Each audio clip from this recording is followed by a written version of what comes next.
Did you notice like a notable improvement in your cardio for jiu-jitsu? I don't know if I noticed like a notable improvement in the cardio specifically, but like I've been able to learn to dial the intensity that I'm able to engage in things at such a greater level thanks to last year's running cycle of training. And that has been the most like the best improvement, the best gift that I've gotten from that training cycle is like learning how to relax, learning how to only give what's in front of me like the right level of intensity and not any more. That's been the biggest improvement for everything. Just like it's such a life skill, right? Not overreacting to things, right? And then you always end up regretting it, right? You just want to play it cool. Same thing applies in jiu-jitsu, and I had to really learn that from running because I forced myself to run slow. Welcome to State of Health Podcast. This is your host, JMART. On this podcast, I will share my knowledge and experience as a personal trainer and health coach, and talk about my interests and experiments in physical training, nutrition, and other lifestyle factors involved in health. Just before we get started, this is a reminder to subscribe to my Substack found at jmartfit.substack.com. If you're watching on YouTube, please smash the like button for the YouTube algorithm, hit subscribe if you want more content, and hit the notification bell too. If you're listening through a podcast app, please share the episode with a friend or a loved one. All right, let's start the episode. Welcome back to the podcast, everybody. Another joint broadcast between me and JMART. John, thanks for joining me, buddy. I'm happy to be here and appreciate you always taking me up on the offer to do these. Thank you. Of course. No, it's been a good back and forth journey with the chats that we've had on the podcast over the past couple of years, and just thinking about how fast time has flown by is just chatting quickly before this was crazy, but it's always good to reconnect. And now that we're on this kind of New Year's goal train of kind of maybe, this will just be a perpetual thing year after year, and who knows. But it's nice to just kind of reconnect, and I think nice for people listening to sort of be able to follow along this journey and gain insights as well. Totally. I mean, everyone does New Year's resolutions, big or small. Some years we take it off, some years we get inspired to do it again. Maybe someone's going to listen to this conversation and think it's not too late to start something this year. That's right. And at least this year, we're getting it done in January. I think last year we did this, it was like March or April by the time we connected and kind of had it set. But anyways, just to quickly recap then, what were the goals? And the format of this podcast will be like, we'll kind of go back and forth, kind of asking each other the same questions and talking about our own separate experiences. But what were the goals you had set for last year, and what was the result of your resolutions for last year? Yeah, so I had a running-based goal. I picked the Toronto Waterfront Marathon, which was on October 15th. I wanted to run that marathon, half marathon, so only 21.1 kilometers, and I wanted to do it with a goal of doing it in under 2 hours without incurring any injury. Very specific about those parameters. And then I ended up training for it for about 7 months leading up to it, did the race, and was luckily prepared enough to finish 1 hour, 54 minutes. So 6 minutes shy of, or like below the threshold that I set for myself, and no injury to report. So pretty happy with the result. And yeah, happy to discuss all the details if any questions that you have. Yeah, and congratulations on that. I mean, it's phenomenal just to set a goal and hit it. Like you said, luckily you hit it, but I don't know how much luck played a role more so or as much as your just, intelligent training and perseverance to push through it. And it wasn't without its own difficulties as well. I want to talk a little bit about kind of what worked and what went well for you, but where you did a much more in-depth breakdown of this that we're not going to go into that much detail, but where can people find that? On totally. Any podcatcher people use for finding podcasts, Spotify, Apple Podcasts, whatever it is, just search State of Health. It's the most recent episode of State of Health. You can also go to my Substack, jmartfit.substack.com. You'll find everything there. Perfect. So what were some of the big things that you felt helped prepare you for actually hitting your goal? Like, maybe that's a huge question that's not nearly specific enough, but maybe let me put it this way. What actually helped you stick to your goal and see it through? Well, I had a big why. I think we talked about this last time. I was highly motivated to do this, even though I don't have a particular love of running. But I was doing it because I wanted to get better at jiu-jitsu, because I wanted to have really good endurance and for when I was on the mats playing that game. And I decided that cross training was going to be the best way to approach that. And it would be beneficial for many reasons, partially also because it would be like giving my body a different way of moving so that it would not perpetuate some of the repetitive movement from doing jiu-jitsu. But ultimately, because I was so committed to that, I think that's why I made sure that I had at least 1 day per week during my run, during my training period, to ensure that I was doing a real training run, not just like a half-assed one where I wasn't really, thinking about, like you could be on a treadmill watching TV. I feel like that's not really training. I was very intentional with everything that I was doing during my training period. And that's what I averaged 1 run per week leading up to the race. Which is interesting to hear, because that doesn't sound like a whole lot. If you think someone's training for a half marathon or a marathon, you might think they're running, 3, 4, 5 times a week. Seems like about what maybe someone should be doing, but it's probably not necessary unless if you're competing at a, highly competitive level, sure. But for most people who are just trying to hit under a certain time or just to complete it, it's probably not necessary to be training much more than once a week on the actual running aspect of it. Yeah, we talked a little bit about this last time, but I think because of my training history, I'm someone with a decent level of cardiovascular fitness to start out with. So really what the thing for me is to be able to catch up my tissue integrity to be as good as my cardiovascular fitness was. And that improved also, but it was just the fact that there's a gap between them, and it actually takes a lot longer for your muscles or the tendons and ligaments and all those things to catch up to be as good as everything else, whether it be muscle strength or your cardiovascular fitness, how good your heart's pumping and everything. So, because I guess I was just trying to focus on really not injuring myself. And I had some constraints with my schedule. I've got 2 kids, and then I was also still more committed to actually doing jiu-jitsu than running. I think I averaged 2 jiu-jitsu sessions per week and 1 running session. So I was still doing other stuff in addition to the running. Not a lot of weight training. There was weight training in the beginning, again, to really address the tendons and tissues and joints specifically. But once the running season began and I could get outside more, then that's kind of what I focused on.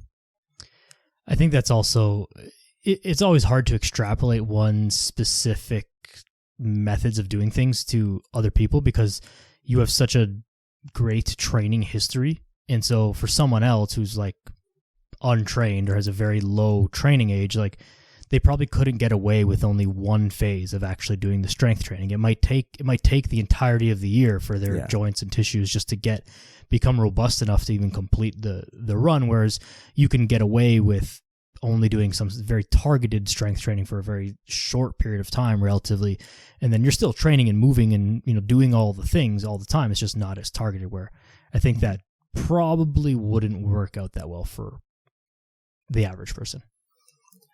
Yeah, I mean, I wouldn't discount the level of adaptation you get even from 1 run per week, because ultimately, I feel like that could even be in a really kind of Goldilocks frequency where even if your technique of how you're running, or maybe even sometimes you're off with the intensity where you're pushing it too much, but because you're giving yourself so much time to recover, that's the beauty of the human body and of being an alive being, is that you're training your body to be more resilient the next time you're doing something.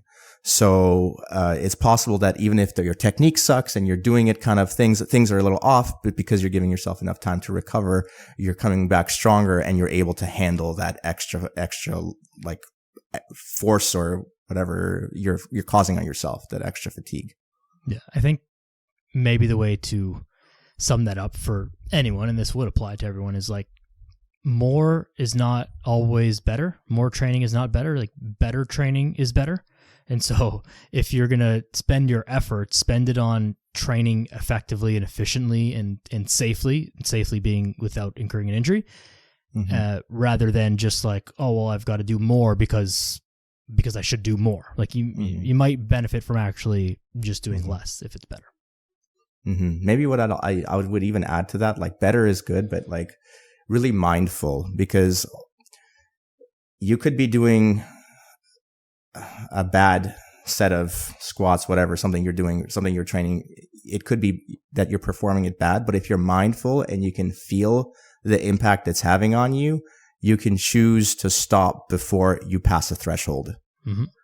And I think that's the really key thing that's lacking in most people I train with, is that they have no ability to tell what the impact of what they're doing is having on their body. But I don't know if it takes time or practice or just being able to tune things out, but you should be able to feel what's happening and respond, precisely to that. And that could be the key thing that saves you from, just doing something that feels like, sore the next day, which maybe that's good, because then, like I said, you're going to rebuild regrow to be stronger, or you pass that threshold where it's acute. It's not a chronic thing. It's acute. And there's like actual tear or something like that. Like a little inflammation is going to be fine. But if there's a physical tear, then that's completely different. It's definitely underappreciated how difficult that is to achieve. And I think it takes both time and a conscious effort to become conscious of what you're doing, and probably even some level of coaching or guidance or mentorship or whatever you want to call it, for someone to direct your thoughts and attention as to what's going on. And even on a very basic level, like most people, and this is no fault of their own, they've just not been educated or taught in this, but it's like they miss what they're doing, or the point of what they're doing. So like the point of doing 3 sets of 10 squats is not to do 30 squats. The point is to like improve your leg strength. So if those 3 sets of 10 squats are with very poor form, or with negligible intensity, or whatever, something else is wrong, it doesn't matter that you completed them. Like, you're not checking a box. You're trying to create adaptation in your body. And if you're not doing the things to create adaptation, or you're creating a poor adaptation, then you're actually getting further away from your goal. And that sounds really simple, I think, to say, but to actually feel that and to be able to like understand it while it's happening, and feel it while it's happening, and to be able to adapt on the fly, like that, I think takes a long time. But ultimately, that's what people do. Like I was listening to our podcast from last time, and we were talking about how when, you get injured, you can use pain as a guide for what to do. You kind of move around the pain and things like that. And you had a little bit of caution as you were telling people to do that. But I think like ultimately someone had to do that, to figure it out, to teach somebody else. Nobody just like, somebody had to fool around and see what does it feel like if I move my body this way while I have this pain, and keep moving and finding out what it feels like, and then be able to communicate that to somebody else, and then through dialogue figure out what's true, what's not. So I think I want to empower people to move as much as possible, move around pain, move through pain, use it as a teacher, and use any sensation that you get from movement as a way to learn more about yourself and more about your body, and what impacts you're able to take on and learn from. I like that. I think maybe my message now more is to be patient with it. Like it's doable. It's not easy. It's doable, and it may take longer. You may need to try 7 different iterations of your squat. Change your angle, change your foot angle, change your width, whatever it is. Change a bunch of different little things, and then see what's working. And if you're patient enough, like you will figure it out eventually. Yeah. And I think last time you were just very much proposing that people find an expert to help guide them through that, which is absolutely true as well. But just ultimately knowing that you're the only person who can feel what's happening inside you, and you're the best for like making that assessment. Just keep that in mind. And it's always great to find somebody who can help you along the path. But yeah, ultimately you have to be the one there feeling what's happening. Absolutely. You can only control yourself, and that's that. So thinking back to some of the, your journey from last year, what will you do differently this year? Yeah, totally. So a couple things. So it's going to be quite a big jump from half marathon to a full marathon. It's what I was doing during the half marathon in terms of hydration is going to have to definitely change. So one thing that I mentioned in the full write-up is I hate the feeling of water sloshing around inside of me when I'm running, and I always get it if I like drink mid-run. I don't know what to do about it, so I decided I would just not drink any water while I ran. And for 2 hours, I feel like that's manageable. Yeah. And the way I would like kind of try to control it so that I didn't feel really thirsty and it didn't bother me and hinder me in any way was I would take like a tablespoon of honey, drop a big pinch of salt on it, just eat that, and then down a big glass of water afterwards. And then that seemed to work. Honestly, for 2 hours, you can run not feeling thirsty and just feel pretty energetic. That's what I did during my training, and I repeated that experience for the actual run as well, just so that like the conditions were the same for how I trained and how I raced. That's not going to be possible, I think, for the full marathon. If I'm going to double the distance and hoping to hit a 4-hour mark this time for that double the distance, it's like, no, I'm going to have to do something. And a friend of mine suggested that there's these like powders that you can get that you mix with water that give you a mix of salts and sugars. And so I'm going to have to just get used to the feeling of it sloshing around, or maybe figure out if there's like small amounts that I can drink throughout the various points in the run to, there's going to have to be some experimenting to figure out what I'm comfortable with. Yeah. I think you can so I've used some of these electrolyte packs and whatnot, and I think they're fine. They're great. And, I've heard of some people kind of like dry shooting them. I mean, just like with a mouthful of water in the full packet. I mean, the taste would be very potent, but like you're not trying to have a delicious drink while you're running a marathon. You're just trying to get it in you. So like that seems like it's possible because it's a mouthful of water versus like a big glass of water.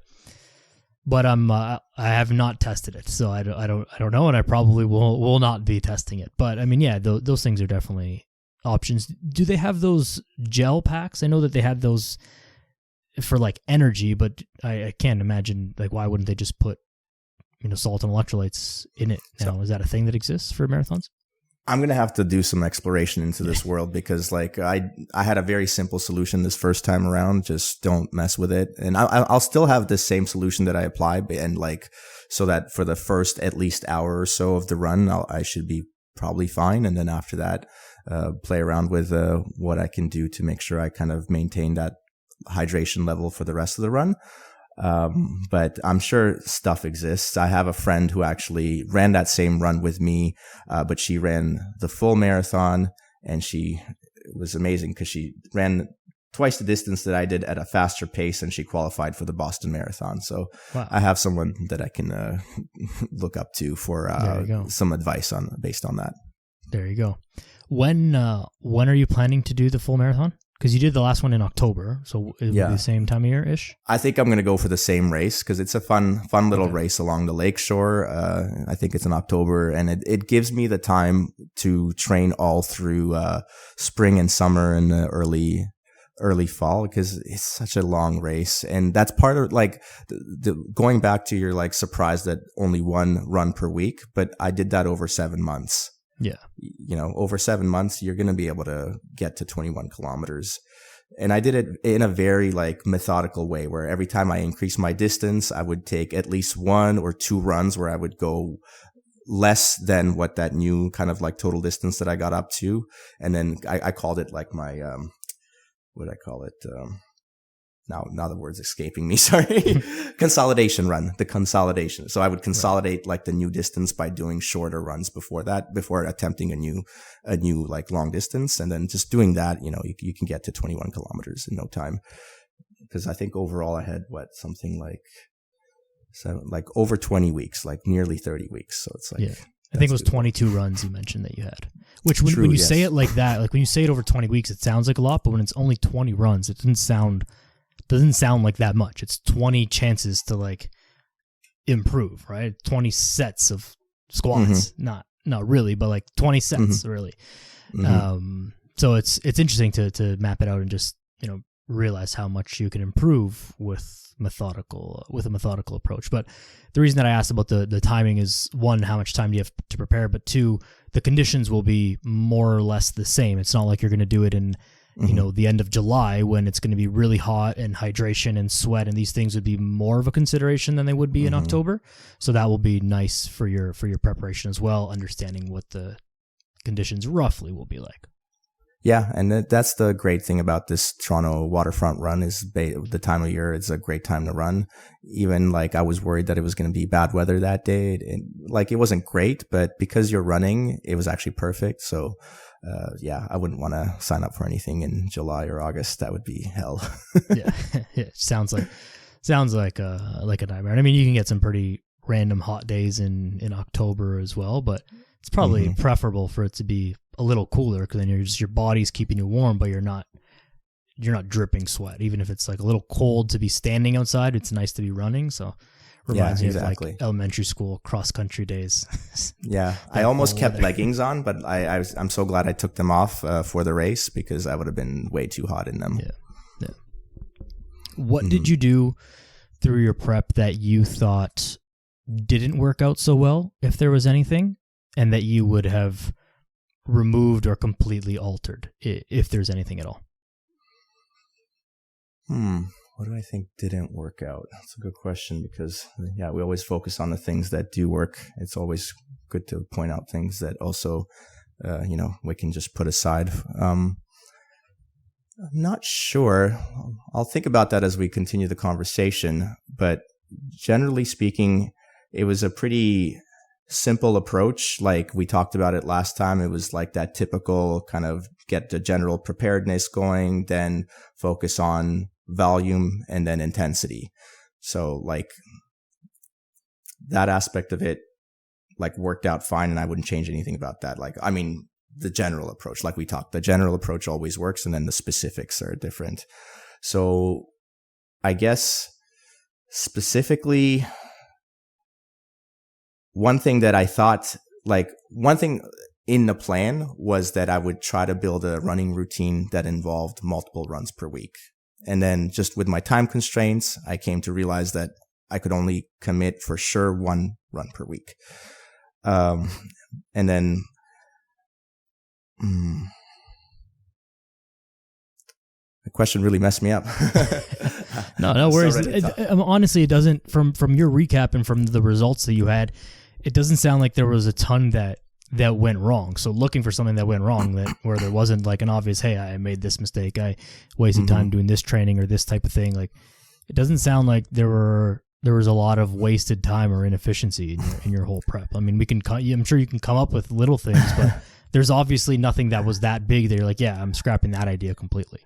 Yeah, I think overall I was pretty happy with the results, like I said, but it was just like, it was the secondary goal. Ultimately, I would still say most of the year last year I spent training jiu-jitsu, and I feel really confident with how I've progressed and how like I'm feeling really good with my progression towards getting the next belt, but also like with the skills I've acquired and how comfortable I feel. So like, I don't even feel like running was the thing that I focused on last year. It was just like this little side project. Makes sense. Did you notice like a notable improvement in your cardio for jiu-jitsu?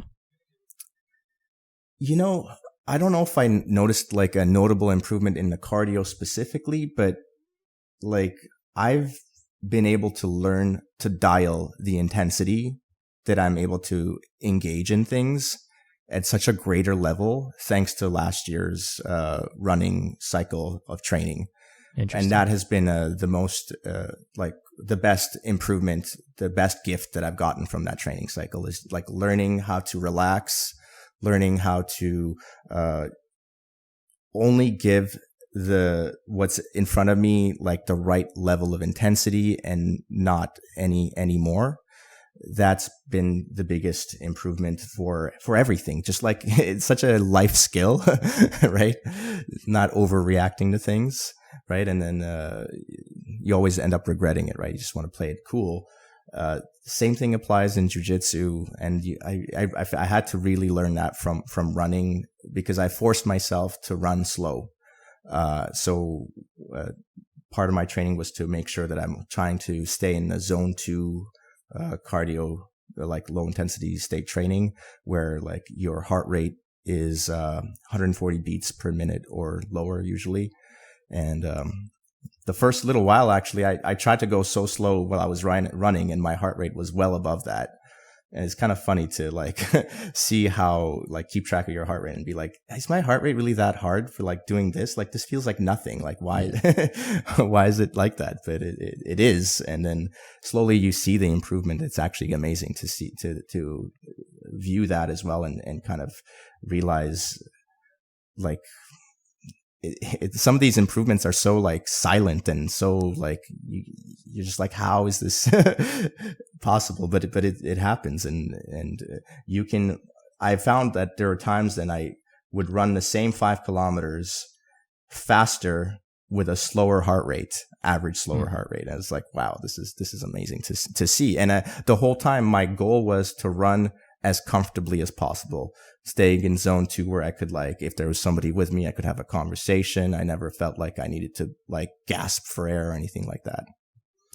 And that only comes from like a very acutely paying attention to those things as well, right? Which is, with a calculated method of training, like you have to find some way to pay attention and to measure your progress other than just a faster time, because your goal wasn't only to have a faster time, it was also to do without injury. And so it would have been really easy to just like run faster. Like you certainly could have run faster on those training runs, but at what cost to that? And that's where paying attention to like some other metrics makes sense. And the strength training analogy is like, yeah, sure, you could have lifted 10 more pounds, but at what cost? What would your recovery have been like? What would your technique have been like? What would your XYZ things have been like, and would that have been worth it or not? And like oftentimes it's not worth it, because just lifting heavier or just running faster is not the actual goal. Yeah, ultimately my ultimate goal was to get really good endurance that I could use for jiu-jitsu, and I methodically made sure that all of my training was geared towards that. Like running, I don't care. Like running just happens because there's all these other sports that involve running. Or involve your heart more so. It's like, I need my heart for other things, and running is a good way to train that thing. So I guess I'll do this stupid running thing so that I can not gas out in 30 seconds in jiu-jitsu. Yeah. But it's been really incredible just to see that transition in myself, to be able to apply myself not just at 100% at all times. Yeah, and that's a legit skill, and it would be even more valuable in jiu-jitsu than probably like a lot of other sports. But I recall even back to when I was playing soccer, it's like soccer, it's not like hockey where you're on and off in 30, 45 seconds, right? You get your rest on the bench. In soccer, like you're playing the whole time, and while you're not sprinting the whole time, you can't just sit on the field and like wait until you're ready to go again. Like you have to follow the play and be in position, and like you have a job to do even when you're not on the ball. And so we had to get really good at how do you recover while still playing? Like, okay, I just made a 35-yard sprint down the field. I got to get back in position. I don't need to be sprinting at 100%, but I can't walk there. So how do I keep moving and keep playing and keep doing the activity while simultaneously recovering? And that was, I mean, I never thought about it that consciously because I was 15 years old, but like I was doing that and being taught how to do that and to do that nonetheless. And it's a hugely important skill and not necessarily an easy one. And again, especially in a combat sport when it's like, okay, I know I'm supposed to like be resting, but this person's trying to kill me. So how do I marry these two things? It's not exactly easy. Yeah, right. It's that fight or flight response. So you have to really fight your nature to relax. But when you do that, the benefits are amazing. Because I used to get this like really bad claustrophobic feeling at times when the weight on me was placed like so effectively that, you know, it felt like, you know, when your chest expands for breathing, right? I felt like I didn't have room to expand my chest to breathe. And I would get like these panic attacks and feel claustrophobic and, you know, tap like vigorously to get out of there, even though there was no like submission applied. But like, yeah, it's just been able to hone those emotions and put them in and realize that like, okay, if I relax in this position, then it doesn't feel as bad as if I'm like really struggling, and just being able to have a conversation inside your head and tell yourself to calm down. Yeah. And actually plan your next move rather than just reacting. Like in the very short time that I did jiu-jitsu, I remember that was also a problem for me. Like I wasn't very good, obviously, because I just started. So, you know, I suck and I just like react. I would just like do stuff. And then I remember some of the guys who were like higher belts, purple belts would like training with them. They would like push me back down and they'd be like, they would tell me, they'd be like, stop. Like, what are you doing? And I'd be like, like, I don't know. Like, I'm just like flailing around. They're like, okay, do something. Take a second, look at where we are and like do something now. Don't just flail around. Like, I'm going to beat you anyways, so don't worry about that. Like, kind of like, okay, that's a weird backhanded compliment way to help me, but cool. Like, I'm going to beat you anyways. Like, figure out something to do. Like, make a decision. At least make a decision. Don't just flail around. It's not a viable option here. That's not something we learned in class. We learned this escape or this whatever. Like, do that rather than just react. And it's really hard. It's really, really hard to do. Yeah, it comes back to that attention and intention. Like, what are you intending to do, and what are you placing your attention on? And, you know, there's so many variables. You could be paying attention to so many different things, and you can only really pay attention to one, at most two things. And it's always worse when it's two, you know, it's like both things kind of suck. Exactly. Instead of one being good. So, But should we switch gears and talk a little bit about your goal before we go on? Yeah, we can talk about my my failure of last year. Well, I think every failure is a step towards success. So let's reframe it that way. Yeah, fair enough. So what were the words that I used last year? I think I said, it was something to the effect of, I'm trying to be accused of being on steroids or something like that. Yeah, that was going to be my first question. Did anyone last year accuse you of being on gear? Yeah, no one did, because I did not even get in better shape at all last year. I improved basically nothing, which really sucks to say. Did you check how lean you got by any chance with any? I didn't, but it wasn't leaner at all. And really, what about happened, strength numbers? Did you check strength numbers at the end of the year? Oh no, it was way less. It was. I went backwards, if anything. But so what happened was, I even when we were talking last year, I was already. So we had this conversation in April of last year, right? And my shoulder was still injured, and I was like a few weeks away from like healing that, and then. Right, I don't remember the exact timing, but like very soon after my shoulder was like kind of good to go, I had hurt my back. And I hurt my back for the first time I've never had a back injury before, and, you know, knock on wood, never have a back injury again, but it was the first time I ever hurt my back, and it scared the crap out of me. And so I was like, okay, this is not good. And I was doing an RDL, simple RDL, wasn't any like crazy amount of weight or anything. And because I hadn't been training too much from my shoulder, like my grip was a little weak. The bar kind of slipped in my hand, but it wasn't anything crazy. And I was like, oh, I kind of had a weird tweak feeling when the bar just slipped in my hand. And I was like, oh, that was weird. And then I kind of like, you know, did a little shimmy shake, and, you know, what we were talking about, like, you know, feeling your body. And I was like, all right, that was a weird one, but like, I think I'm okay. Like, I feel strong. I feel sturdy. Like, so I finished the rest of the workout cautiously, but, you know, kept the weight the same and finished the workout. And then I was at home that night, and I was like moving some stuff in the backyard, like nothing, some sticks. It was like nothing. and I just bent over and I just like fell to the ground instantly. Like my back just gave. I was like, oh fuck, this is like that. And that's what scared me. It's not like it was an obvious, like, okay, if I fall, carrying a couple 100 pounds in the gym, like fine, I can understand that. But like all I did was bend over and I crumbled to the ground. Anyway, so I aggressively tried to rehab that. Turned out it wasn't actually like a disc thing. It was more of like the rib vertebrae junction, which thankfully for that. But anyways, that took me out for another couple of months. Now by this time, when I'm like back to being able to just like start training with some relative intensity again, was September. And by this time, I'm like, okay, I'm not hitting my like look like I'm on steroids goal in 4 months here. And so I honestly just like gave up on it. I was like, well, listen, the first thing that I need to do is get healthy, rehab this, get back to where I was. Never mind getting beyond that. It's going to take me a couple months of very cautious training just to get back to what I was, at the beginning of the year. And so that was really the goal. Now, or that's what happened. Now, could I have paid more attention to my diet while being injured to like continue with the leaning out process and keep walking and like lean out while not actually training? Absolutely, I could have. But to your earlier point, I don't think I had a strong why for my goals last year, because it's kind of like very superficial and mostly just like, yeah, I just kind of like want to do this. But I didn't really like, if I didn't do it, I wouldn't have been that upset. I mean, I didn't do it and I'm not upset. So I didn't have a strong why. And so to continue doing it in the face of those injuries and those challenges was just like, I just don't give a fuck about this really at all.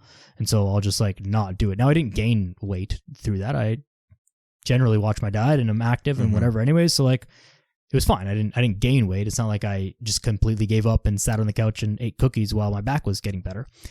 I still trained as much as I could and walked and did some mobility work and did a lot of rehab stuff. But this is a very long-winded way of saying, yeah, I failed my goal. I didn't have a why. The reason why I failed my goal was mostly because I got injured, but then also because I kind of just gave up on the goal. Yeah, it's interesting. There's levels, right? Like, because you do maybe perhaps have the discipline, even if you don't have the strongest of whys. If you didn't have the obstacle of that injury, then you could have persevered and pushed through and come either, reach your goal or come really close. But, it's not always down to discipline. There's so many factors at play. I think so as well. I mean, I think my excuses were legit. Like I guess everyone thinks their excuses are legit, but it's not like I didn't have any hurdles and I'm saying like, oh, it was just like, it was hard. I couldn't stop eating dessert or I couldn't, like that. It's not that. Like I could have been disciplined enough to like do the stuff. I've done it before with no why, like the very early days of COVID, like when we were full lockdowns, whatever I trained twice a day, every single day, except for Sundays. I only trained once. For like 4 months in a row.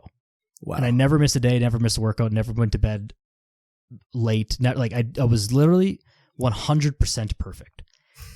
And there was no real why. I was just like, well, I got nothing else to do. This is what's available. Might as well do this. So like, let's just go for it. Like, and I could have easily just been like, nah, fuck it. I'll just like, who cares?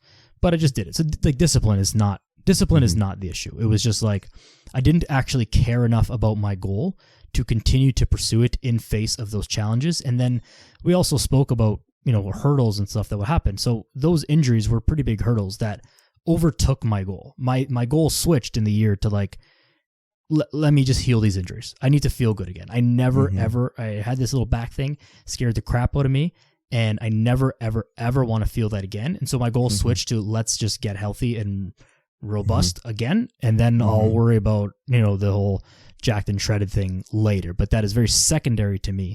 Totally. And maybe that's also because while I don't think that I'm some Adonis physique competitor, I think my physique is pretty good. I'm pretty confident and happy with it, and I don't have this major drive to be like, oh, I've really got to lose weight or I really got to put on muscle. Like, I'm good. If my body stayed like this for the rest of my life, I'm good. Of course, you want it to be a little bit better, but I'm never going to be upset about the way it is right now.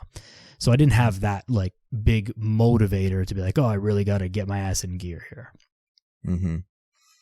So let's talk about then how you like it. So first of all, like it's amazing to reprioritize your goals. Like you got to be constantly be doing that, right? Like there's always like a list of 3 to 5 things that are important to you. And then, there's the deck is always shuffling. There's always a new highest priority. Clearly having a pain-free life where your back is not twinging and bothering you at all times is way more important than having better physique. And consciously making the decision to reprioritize is, step number 1. So glad you did that. And then, so let's talk about how you went about rehabbing your back. What did you do to help fix it? The very first thing I did was contact my athletic therapist and made an appointment as soon as I could, because I knew that I was going to try and, get myself going, but I was like, this is not something that I'm going to try and do alone, because this is foreign territory to me from injuries to my body. Like I've injured my knees and ankles and stuff like hundreds of times. Like if I get a little tweak there, I can more or less deal with it on my own if it's not something major. Mm-hmm. So I messaged her right away, got in with her. But before, the day or two before I was able to see her, I knew that I needed to find out what is going to exacerbate this pain and what is going to alleviate the pain. So immediately I started trying different positions. If I bend over like this, if I side bend, if I, spinal extension, if I rotate, if I walk, if I lie down, I tried all the positions. I tried a bunch of different exercises, McGill curl-ups, dead bugs, bird dogs. Like I just tried to do a bunch of different stuff. And I had like a note on my phone of like, this hurt, this made it worse, this felt okay, felt good. Like I just kind of went through a list of what feels good, what doesn't feel good.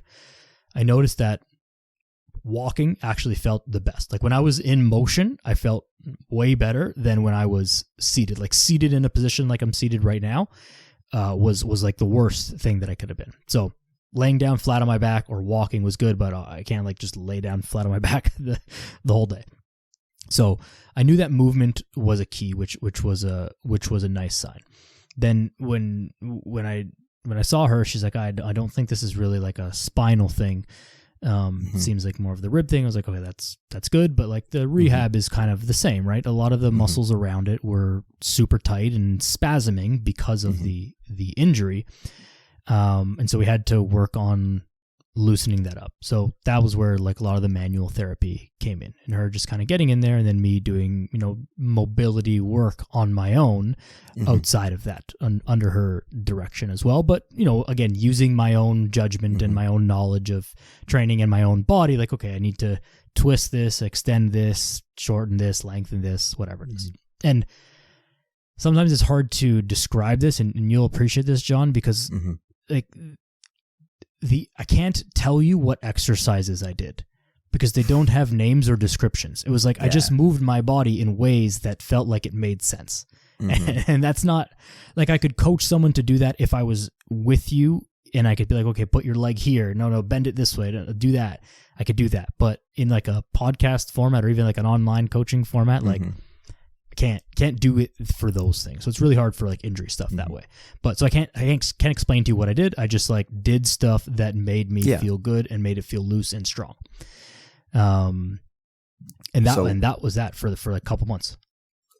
So what I like about that is the combination of passive treatment and active treatment. So the passive treatment from your friend doing manual work on your body and helping with that matter. But the point I want to make is people think that that's all they have to do when they have pain to resolve the issue. And it's just like, that's only half of what, and that's not even the important half.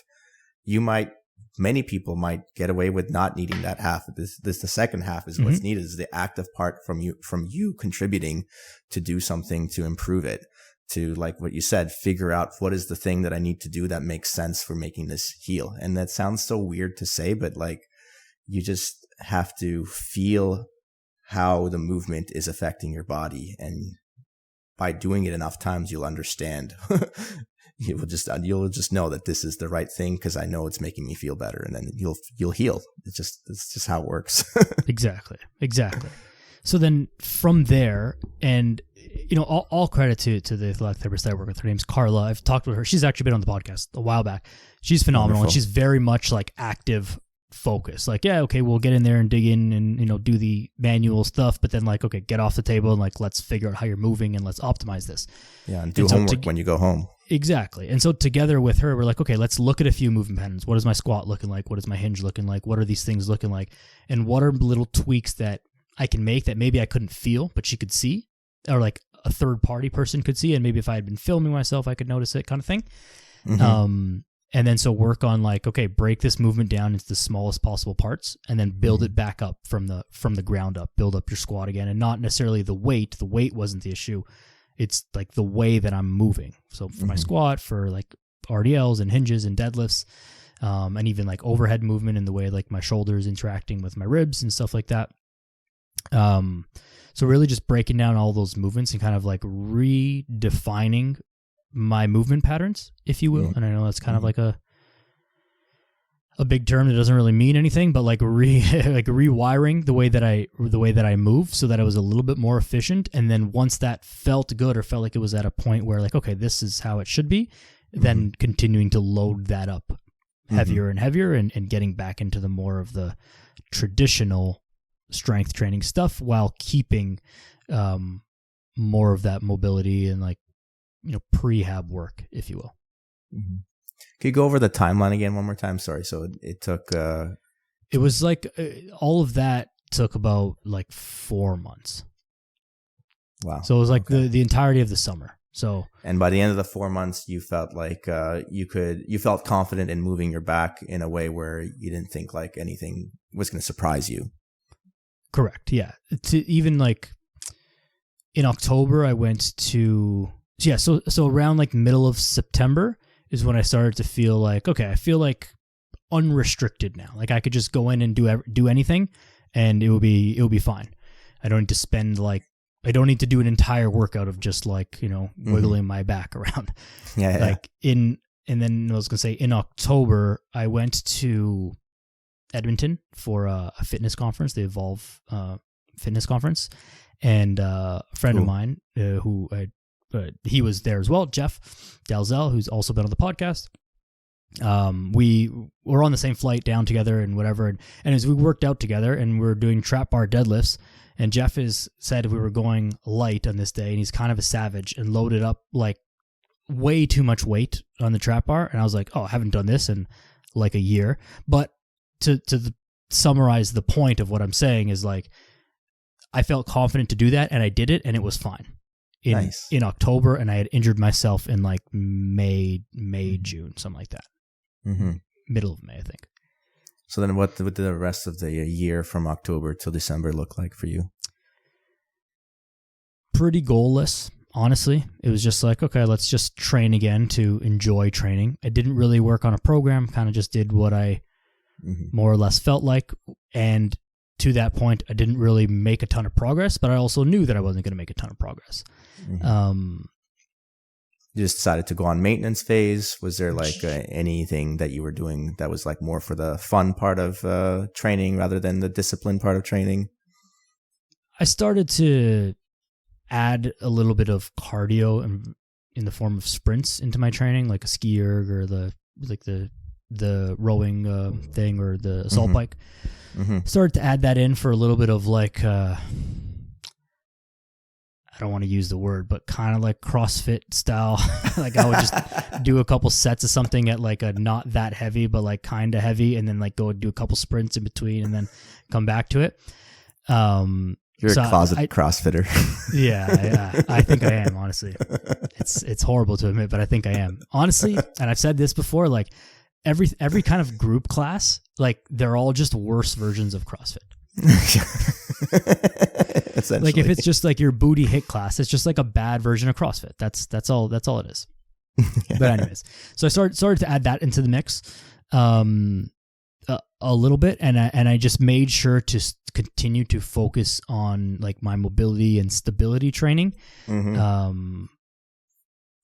through the rest of the year and continued into now, just because that is something that I know that I need to do. I feel so much better when I do it, And I always find excuses to not do it. Like I'll do it, but not do it enough and not do it with enough intensity and enough regularity. And so it's like, I just kind of convince myself like, oh yeah, like I did it, but like I did it 2 weeks ago.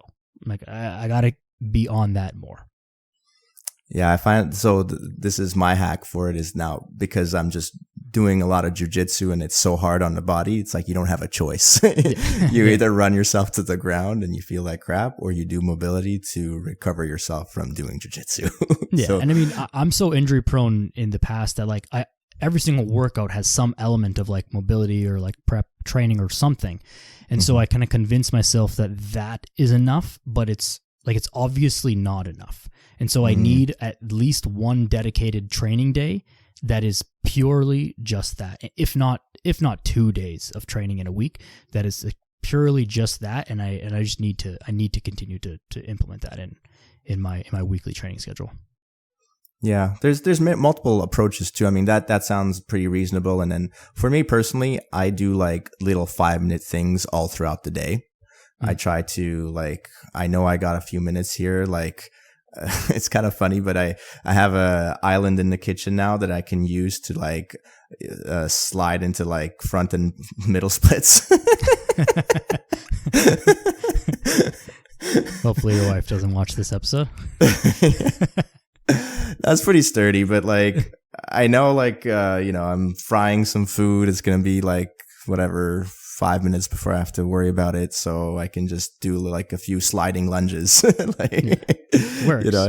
Like I try to do that as much as possible. My mind is always being like, that's one of the weird thoughts. So people have just weird thoughts that pop into their heads all the time. You can't control it. Just what happens. The weird thoughts that I get is like, you could be doing an exercise right now. This is what you should do. Like, it's so weird. Like, I'll be putting on a sock. Like, you could be doing this single leg balance right now. Just do that instead. Like okay. It's a good way to think about it. And honestly, I talk about this, or advise a lot of clients to do things like this. Maybe not, doing that, but things like just having a band, like a red band by your desk, and just do like whenever you're on a phone call, or maybe not on a phone call, but whenever you have like a second, whenever you remember it during the day, just do like 20 band pull parts and just accumulate like 500 during the day. Accumulate a lot, like just do them, because it's going to help your posture. It's something to do just to move your body, and call it a micro workout, call it a stretch, call it whatever you want to call it. It doesn't have to be band pull parts. It could be anything. Just do squats, do push-ups, do any exercise, and just sprinkle it out throughout the day just to get a little bit more movement. And it's a great tool. Mm-hmm. Yeah, and like it aligns with that overall goal you're talking about. Like for you, like you need mobility to basically take care of your body so that, you ultimately you're talking about longevity, right? Like you want to be able to do all these fun things that you enjoy doing now as late into your life as possible. Okay, how are we going to do that? Doing that little bit of that all throughout the day kind of sounds like the right plan for making sure you just keep doing that for the rest of your life. Same as like if you have a dedicated like 1 or 2 hours throughout the week, like that absolutely works as well. But just you got to play around with what is available to you. Yeah, no, I totally agree. So for me, this upcoming year, like resetting that same goal, and now I do have a little bit more of a while, though I will take a different approach to it. So next year around this time, or close to the time this episode will be coming out, I'll be getting married. And so, getting ready for that. And although, like, again, I'm excited for that. And like, that's a bit of a goal. Like if I got married in the body that I'm in right now, like I'd be good with that. I don't like need to like, lose whatever to get married. Like I'm good. But I want to be in like my best shape ever for that, and I can keep that date in mind. It's set in stone, and it's like I can work towards that.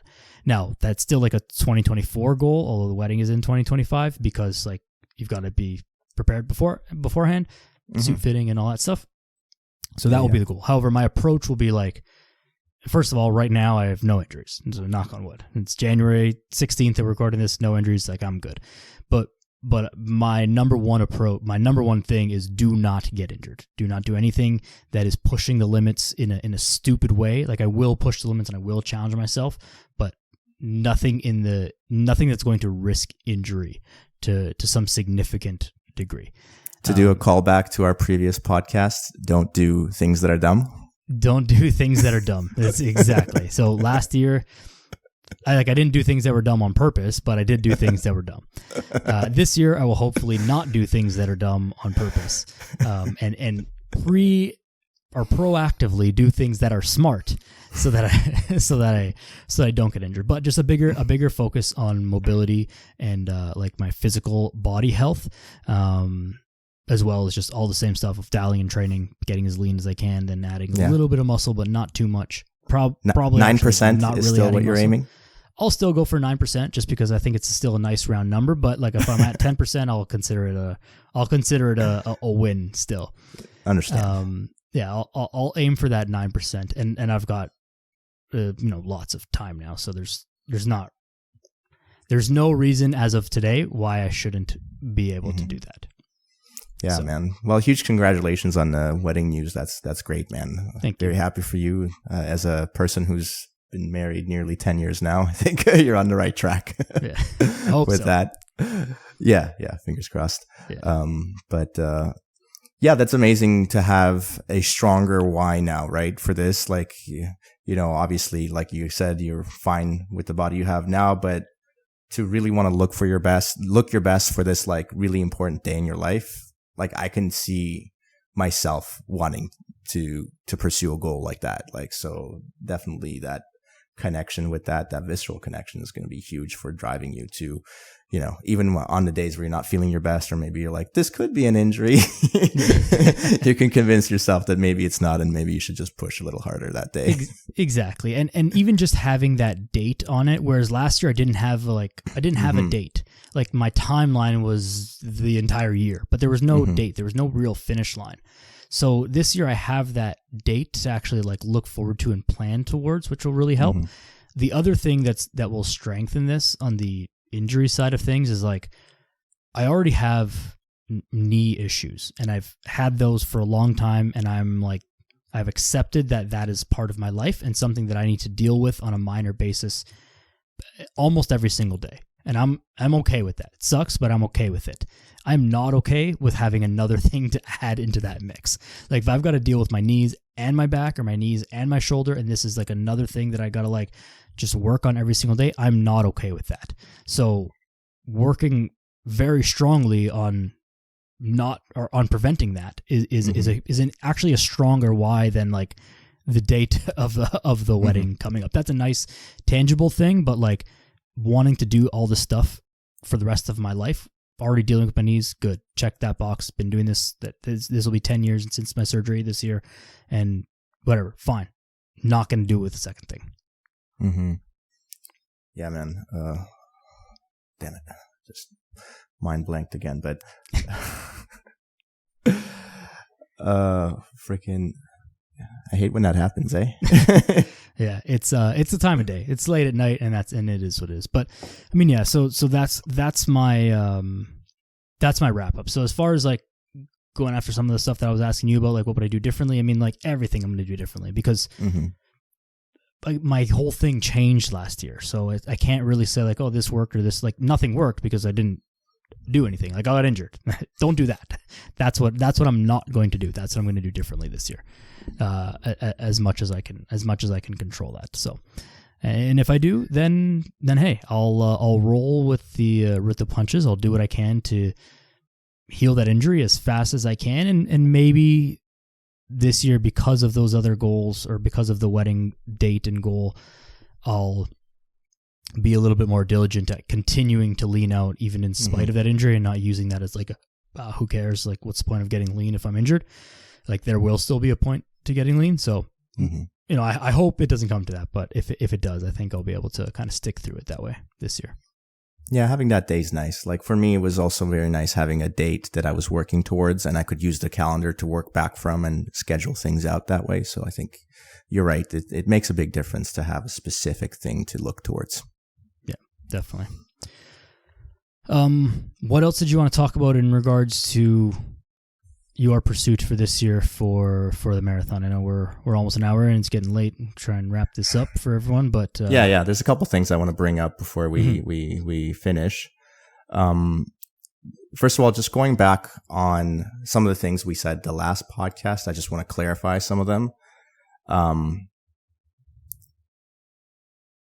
Let's see. We were talking about, so just talking about running, and I was talking about how like I've been,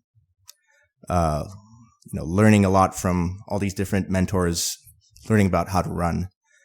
And I was talking about how when I'm running, now I have this like cue that I'm following where I'm doing head over foot. So I'm kind of moving my spine, and as my foot's kind of striking on the ground, I'm moving my head over that side of the foot and then going back and forth. And I kind of used the wrong turn of phrase to describe that when I was running, it's like that I'm zigzagging rather than going straight towards like my object where I'm going. Like my legs are still on the same path to to the target where I'm running to on a straight line. But the way I'm organizing my upper body is I'm organizing it through this change in the structure so that there's one short side and one long side with the spine, and then there's also this counter rotation of the shoulder and the hips, and through that like movement, I have found that I like it seems like the upper body is zigzagging, but it's just reorganizing its structure. The legs are still going in a straight line. So I just wanted to clarify that in case people were like listening to that and thought I was crazy for like saying that you get somewhere faster by zigzagging to it rather than going in a straight line. I think people who listen to David Weck think he's crazy, but, and he is, but in a good way. And the word that he uses to describe that is that coiling action. I think it's actually a good word to describe what you're trying to say with this upper body zigzagging, because it's not just a lateral motion. It's not just a twist. It's like a coil. It's a twist up. It goes in both directions at the same time and back and forth. And that's what creates the term, the spinal engine. And I'm not sure if he coined that phrase or someone else, but that's no, I want to talk about that actually. The term spinal engine comes from this guy, Serge Grakovetsky, who's actually a professor at like Montreal University, I think. Oh. And if you go to his YouTube, just search Serge Grakovetsky. He's got a channel. And if you go to his most popular videos, the top 5 most popular videos, if you watch those videos, you will upgrade your knowledge of the human body to such an extent. It's unbelievable. It's really, really good. So he talks about the spine and how the spine is the primal engine of locomotion, and how the movement of the spine is what propulses us forward, rather than simply like the spine being like the unit being carried by the legs, and the legs being the engine of movement.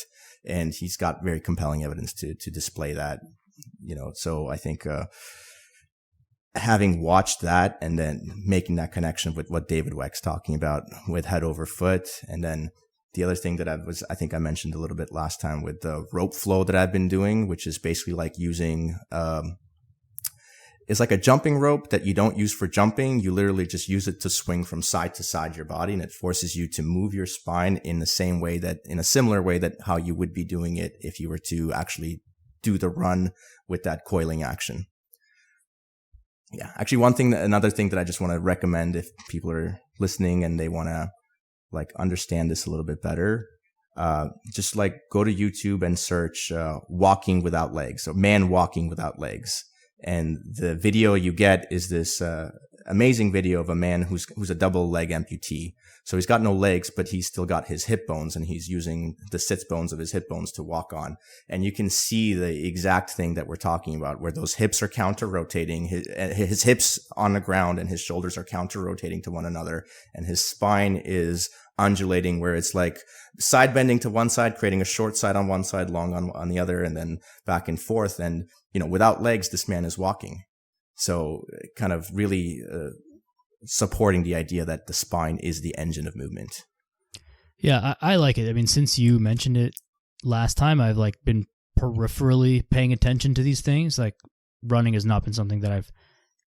specifically has not been something that I've cared about for a long time. So I haven't like dug into it just for that reason, but my own self-interest and exploration into just human movement and all that stuff is, I pay attention and I'm interested in it. It's like, I haven't dove all the way into it, not nearly as deep as you have, but I mean, the logic of everything checks out and it seems to make sense. And like going back to playing with your body, the runs that I did last year, and I was like, oh yeah, let me just try what I would think this head over foot thing is. And I was like, oh, this is different. And so my first thought was like, this is different. This is weird. This is not what I'm used to.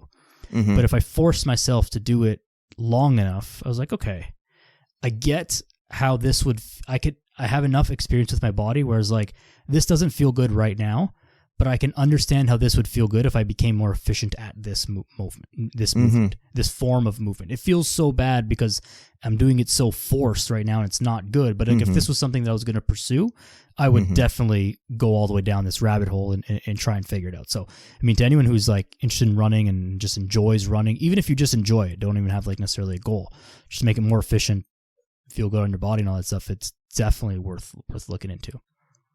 Yeah, totally. And just one more resource for people to look into for running, because these were really instrumental for helping me build my run to reach my goal of running the half marathon in 2 hours, is Dr. Matt Menard. He's got a YouTube. He's got an Instagram. It's at learn.to_run. If you search that, he's been really, he's what I would describe as like the mainstream of like running. Like he gives a lot more like basic concepts that I think like every runner should incorporate into their runs. And then David Weck is more like, once you got the basics, then you want to try some wacky stuff. Then you might want to experiment. You gotta have exactly. Yeah. But but with learn.to_run, his page is great for like really making you understand that what you're trying to do as much as possible is glide forward during the run. We talked about this a little bit last time, how like you're trying to minimize how much you're actually hopping up, right? I was trying to describe that maybe perhaps like originally when I read some book that described running as a series of controlled falls, I thought that doesn't seem that true to me. To me, it seemed like more like single leg jumps, but then we were talking about how you actually want to minimize how much you're jumping up and you want to glide forward. And so Dr. Matt Menard was really instrumental in helping me see that and then understand that like we get that through hip extension, but then also from hip extension, when we land on the foot, on the opposite foot, then we're kind of like slowing ourselves down actually. This is the thing that I never thought about running is a run is a series of accelerations and decelerations. You go fast, you slow down. You go fast, you slow down. It's just, that's what you have to do when you're not on wheels, but you're on legs. You know, this is just how it works. So by, realizing that, then I had my mind open to then using my heel when I was running to land on my heel. Prior to this, I was always landing on the forefoot and using my Achilles tendon as a way to bounce myself during the runs. But then I realized, wait, if I'm slowing myself down, I'm like, if you land on your forefoot, you actually have a stronger deceleration than you do when you land on your heel. Like it's hard to think about when you're running, but it's very obvious when you're just walking. When you're walking, you don't land on your forefoot, you land on your heel, or otherwise, like the way I described it in my post, it's like a weird Elmer Fudd-like walk, like where you're like, you feel like you're hunting. You have to slow your every step down so no one hears. Yeah, exactly. Exactly. So you can glide much easier when you land on your heel, and you get that gliding action from pushing the ground back with your hip. So basic running techniques from Dr. Matt Menard, and then advanced ones from David Weck. Yeah, the heel striking one threw me for a loop, and only because that's always felt unbelievably uncomfortable for me. And I used to run like that when I was like a kid, and we had a running coach in soccer, and he was a track guy, fairly successful track athlete here in Canada. You're also in Canada, but you know, he taught us how to run, and he was more like, it was more sprinting kind of stuff, but it was like a lot of hip flexion, knee flexion, get your knee up, get your foot out, toes into the ground, pull the ground away from you, or pull the ground away from, pull the ground away, pull the ground backwards. And so it's still that horizontal plane of motion, but like when you strike your heel into the ground, and this, I've also got this from a lot of the barefoot communities. Like when you strike your heel, if you ran barefoot, you wouldn't strike your heel into the ground because it would hurt like hell. Yeah, absolutely. And so it feels very unnatural. And maybe again, it's just because I've always done this or since I was a kid now. But like if I run, I'm still running not on my tippy toes, but like if it's just a jog, it's still midfoot striking, I would say. Yeah. So I think it just really depends. There's no ideal. That's like one of the big lessons regarding running that I learned from this training cycle is there's no one right way to run. It's just what's appropriate for your body and also what's appropriate for the environment in which you're running. Yeah. Those two important things, they're all constantly interrelating to one another and resulting in you perhaps needing to change the strategy of your run. So when I'm talking about heel striking, I'm talking about like a fairly flat ground or perhaps going uphill. In those two scenarios, the impact you're going to be feeling on your heel is going to be way less than if you're downhill. If you're running downhill, then it's probably a bad idea to land on your heel. It's going to hurt a lot more. So being kind of mindful to adjust that, I think is an important aspect of it. And then, yes, I agree. If you're barefoot, you don't heel strike, but you're not barefoot. You're wearing shoes. And if they have padding, use it. And then, just again, pay attention to what it's doing to you. One thing I noticed when I was doing the race, there's a long portion of the race where you're running downhill towards the lakeshore. So during that portion, I didn't heel strike at all. I was on my forefoot, midfoot most of the time. And by the end, where I was getting close to the lakeshore, I noticed like I'm feeling a little tightness on my Achilles tendon. Probably because I hadn't switched to heel striking at all and I was really relying on this one way of doing it. Then we got to the lakeshore, it flattened out, and then I kind of switched back to heel striking and the pain went away. Later on when I switched back, the pain wasn't there, it wasn't bothering me. So it's just like, it's nice to have multiple things that are tools in your toolbox that you can apply at different times. Yeah, definitely. And just again, I think a central theme or lesson of this podcast has been like, paying attention to your body. Find what ways work to you. Like explore all the options, know what all the options are, and then figure out which one of those works for you under which circumstances, and then use that one. Yeah. Attention and intention. What is your intention? How do you focus your attention towards it? Yeah. I love it. Love it, man. Anything else you wanted to go over before we wrap it up?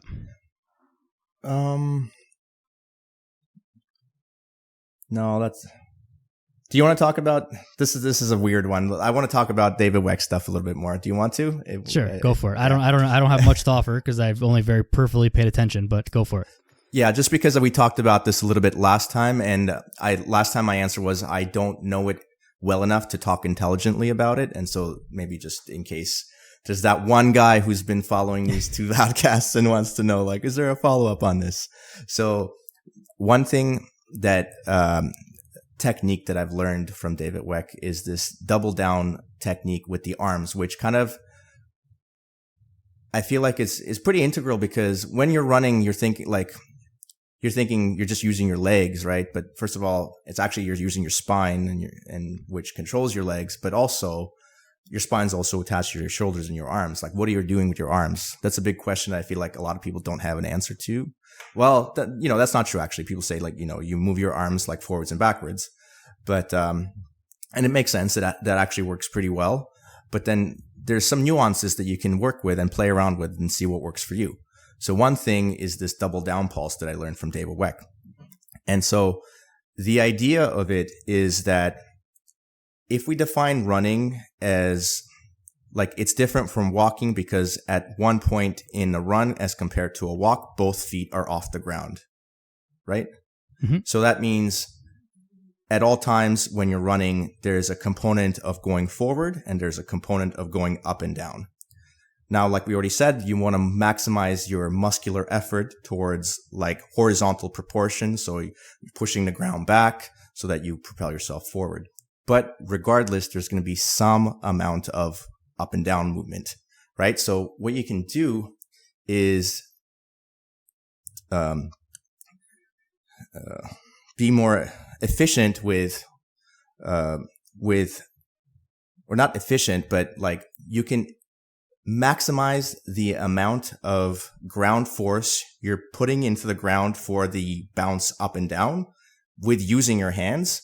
And by doing so, by increasing the amount of time you're spending airborne, then the horizontal propulsion you're creating with your legs is going to be amplified that much further. Did you understand that?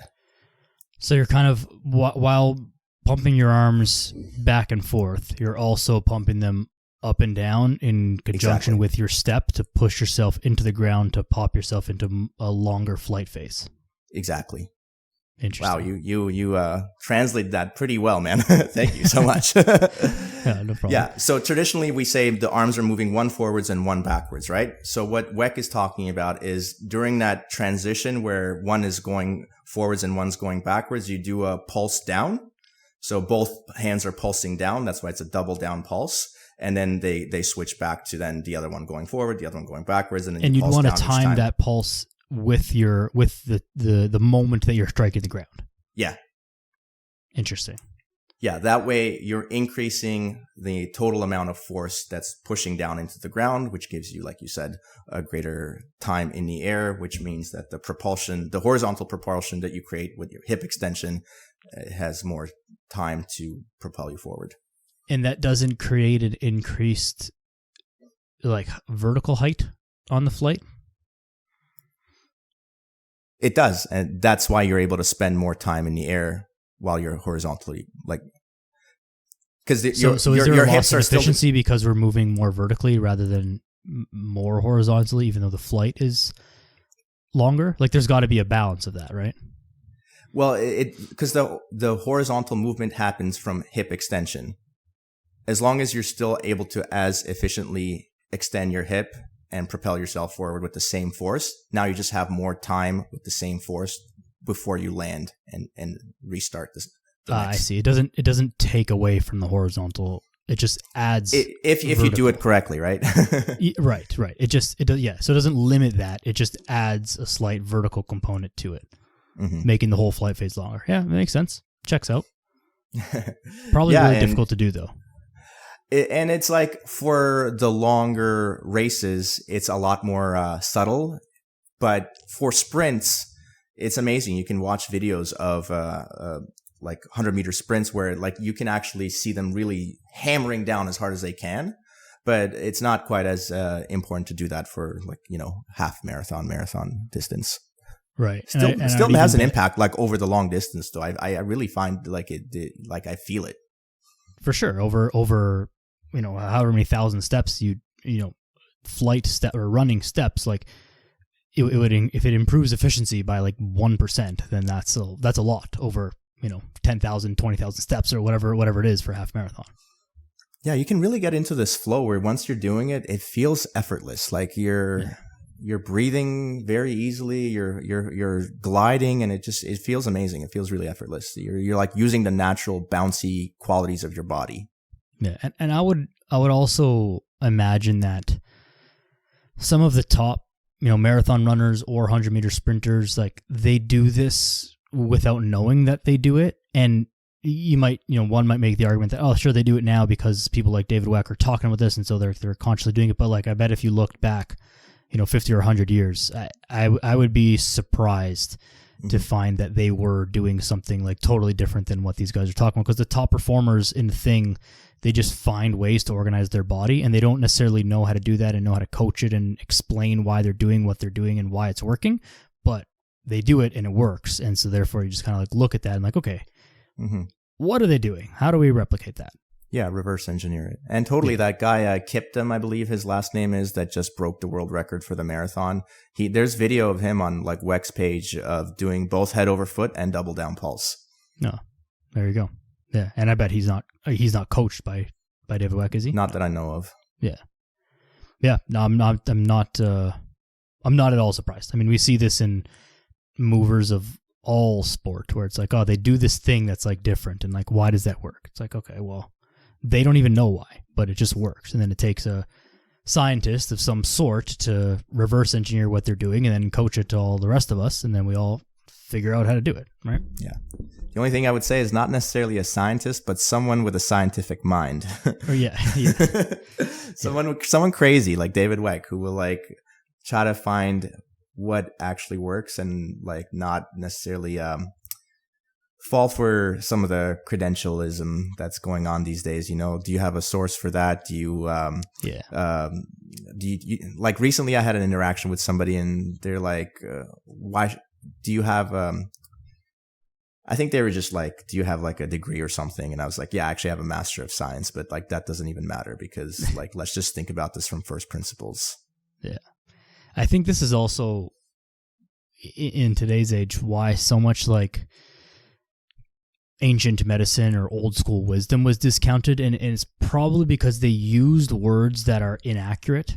Like if they talk about an energy field or this thing in your body or this, you know, like in punching and you separate the shoulder. It's like you don't actually separate your shoulder.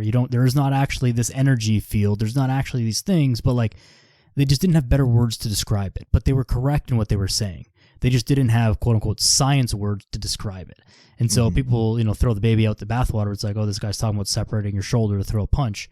It's like, well, okay, this like forget that part. Was everything else he said correct? Yes. Then okay, then just run with it and find a better term for it.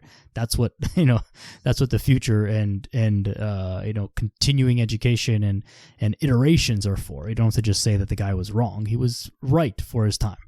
Yeah, let's just move this forward instead of shutting things down, right? Yeah, agreed, man. Well, good stuff. I mean, I'm excited for to see your progress this year and to see you crush it, and hopefully I can follow you along in my own way this year. And yeah, man, you can crush it. Get to that 9%. I hope you post a pic. Like we got to see a 9%. Oh, I will. You know that I will be milking that as much as I can. My followers will finally start to go up. You know, I'll play the Instagram game. So yeah, I got a nice DSLR. Just invite me over. I'll shoot for free. There we go. Anything else you want to point people to? Resources? I'll throw the stuff in the show notes. But where can people find you and whatnot? Yeah, one last thing. I already mentioned like my podcast, my Substack, but this year I'm going to commit to doing live stream classes once a week, Wednesdays at 11 a.m. If you just find my Instagram, I'll have the links there, but it's on my brother's online platform for streaming fitness stuff. It's called FitNex. So yeah, fitnex.com if people want to check that out. Awesome. Very cool, man. Very cool. All right. Well, have a great year, everybody. Hopefully this helps you set your goals for this upcoming year, whatever they may be. Hopefully you've been able to take some insights from this and hopefully apply them to yourself. So make sure you are following both John and I as we go about our own goals this year, and cheer us on, ask us questions, do the things, follow, subscribe, share this podcast with anyone you think would find it interesting. And that's that. We appreciate you. See you next time. Peace. Thank you for watching or listening till the end of the podcast. If you have any questions or comments, please send me a message at jmartfit@substack.com. You can also reach me through social media at jmartfit on Instagram and X. I'm also on Nostr. All the links are in the description. Love you all. Have a good week. Stay active. Be grateful. JMART out.